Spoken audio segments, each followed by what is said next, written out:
Hello, good morning all. I am here again with the chapter communication skills that we were discussing in the previous sessions.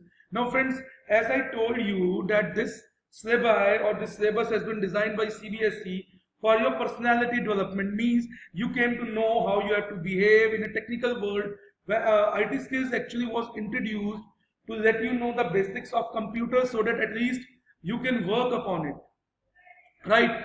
In future or in further classes we are going to study about that MS Word, MS Excel, MS PowerPoint, all those things. So friends, it is very necessary to read this subject very carefully as it provides the basic knowledge of computers. So friends, where are we? Okay, we have to start today with the factors that affect our perspective of communication.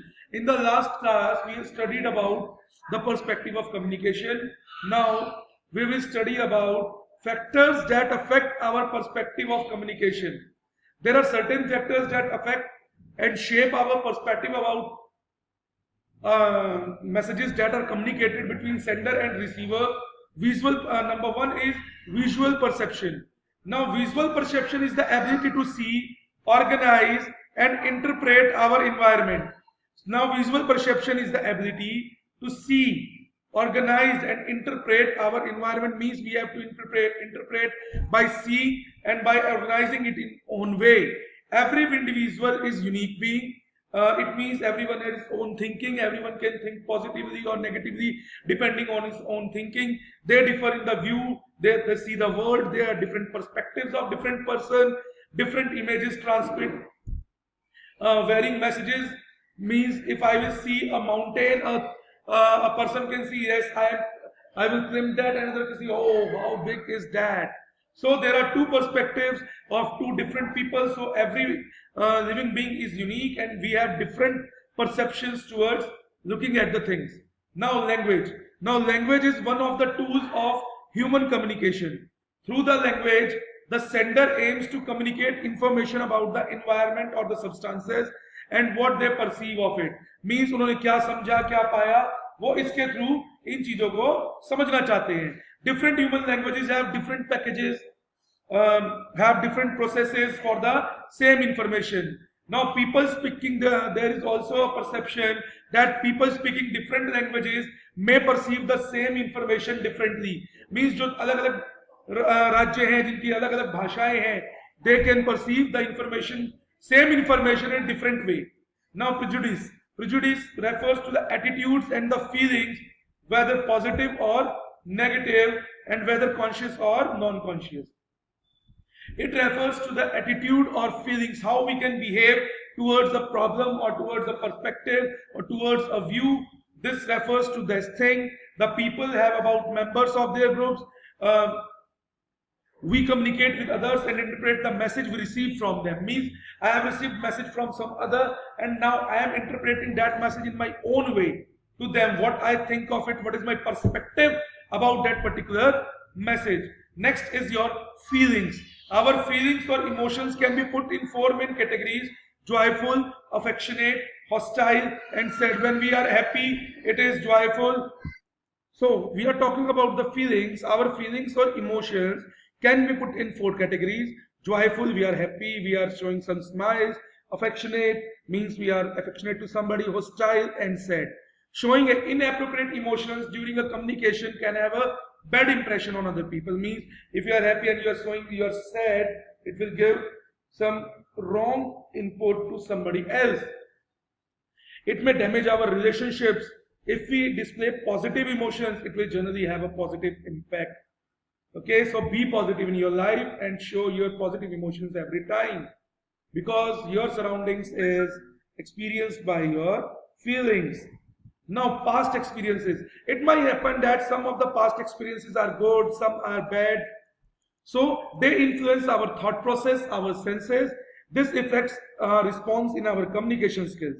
Our past experiences and responsible are instrumental in shaping the future course of action. Yes, of course, we will take some input from the previous actions or previous incidents from our life, and we used to implement those things which we think are positive and to remove those things which are negative in our life. So past experiences also play a different role, a different kind of role in displaying all these things.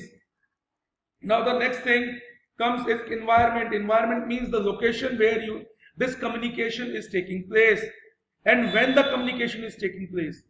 Now this means if there is a you are doing communication and if there is said environment or negative thoughts are there, then the communication might be, or I think it will be negative, and if it is positive then it will be positive.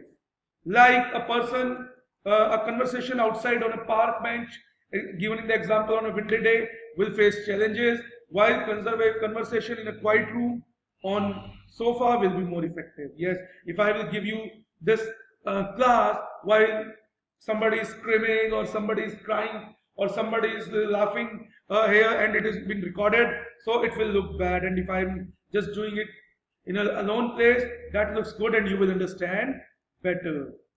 So before going on to questions, let me discuss again what are the factors that affect our perspective of communication. First one, visual communication means that you see and make your perspective. Language, different languages can implement same thing. Prejudice means whether negative or positive or conscious or non-conscious feelings and attitudes.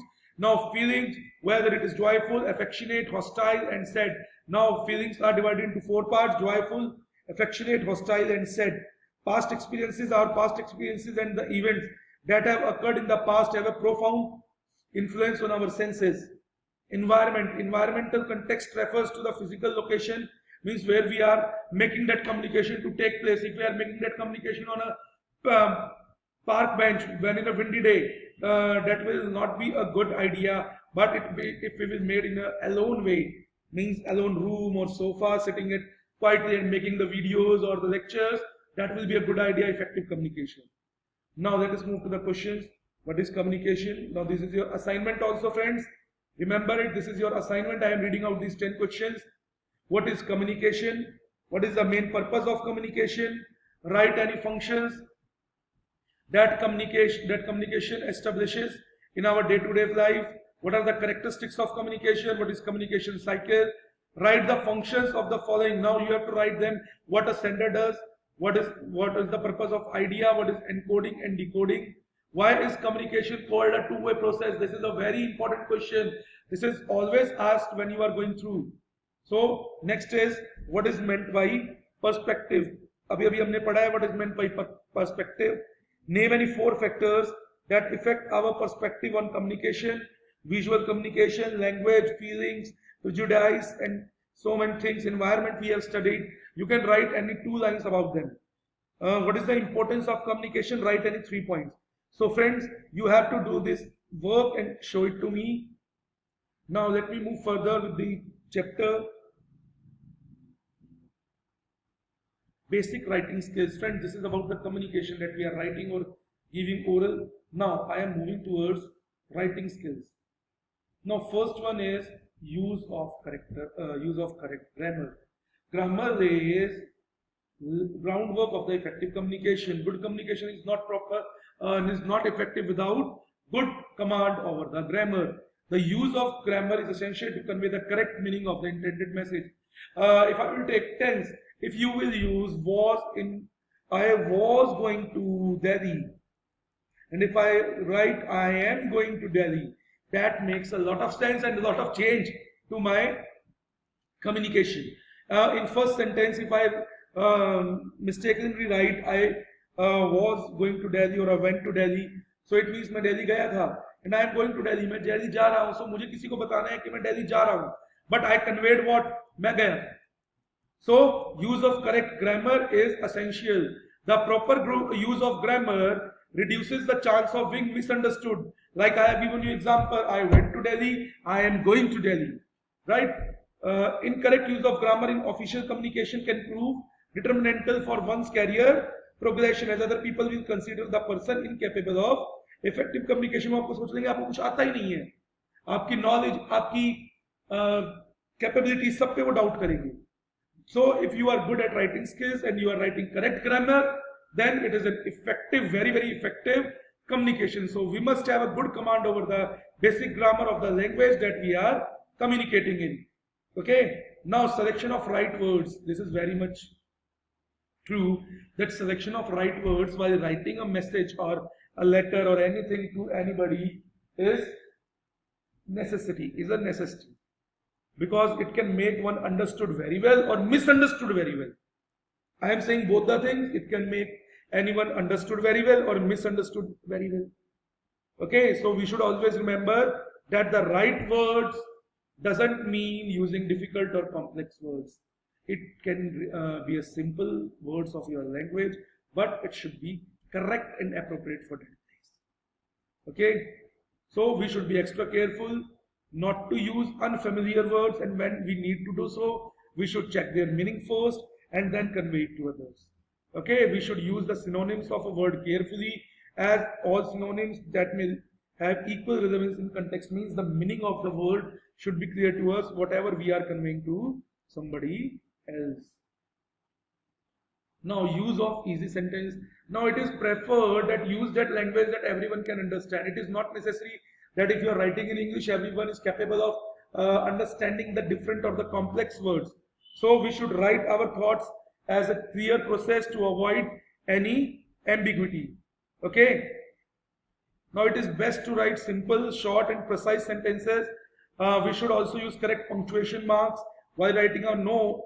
For example, no one is still here will give a cleaning meaning when no one is still here. So both these lines make a lot of difference. No one is still here. इसका मतलब कोई भी नहीं है. No, नहीं एक है. Okay, in Hindi if we translate, no one is still here and no one is still here. So we should take care of the verb and the other parts of the speech at correct places in sentences we write. This ensures effective communication. Now use phrases whenever needed. Means a phrase is a group of words that has incomplete meaning within a clause. Means the nice neighbor, after a meal, were waiting for the bus are the examples of phrases. Now noun phrases are that acts like a noun. Verb phrases are that acts like a verb. Adjectives are that acts like adjective in the sentence. The boy in the shop is my friend. Now students, look, these types of questions you are getting in your exam. The boy fill in the blanks is my friend, fill in the with adjective phrase in the shop. Now they are incomplete in their meaning, but can fill in the blanks and make a sentence complete. In the same way, adverb, preposition, all of these things you have already studied in your English grammar. Now, kinds of sentences. We have to study these kinds of sentences. Now, first, we have to understand what a sentence is. A sentence is a group of words that make complete sense. A sentence is a group of words that makes complete sense. A sentence expresses a definite idea based on the clauses used. There are three types of sentences: simple, compound and complex. Now simple sentences are those that has a single clause and no dependent clauses. Means the girl waited for the train, the cat chased the rat. Means एक phase दूसरे phase पे dependent नहीं है. And compound phrases, compound sentences refer to the sentences made up of independent clauses or complete sentences, like Ram started in time but he missed the train. There are two sentences which are not dependent on each other but are coordinating to make a complete sentence and the meaning. Complex sentence is an independent clause and one or more dependent clause. Means one is a sentence and other clauses are dependent on that. Metal robots are cool and look tough. What he is talking about, if I will write only and look tough, what we are talking about? We are talking about the metal robots. Weeds are easy to grow and hard to kill. Weeds are easy to grow. If I will write only hard to kill, so what it means? It doesn't mean so. Hard to kill is dependent on weeds are easy to grow. Now there are certain parts of a sentence. Subject, the person or thing that performs an action in sentence is called a subject. The subject is generally a noun or a pronoun. Now predicate, the part of the sentence that indicates the action being performed, is called. ऊपर हमने subject क्या पढ़ा? जो action करेगा वो हमारा subject है, एक नाउन या प्रोनाउन.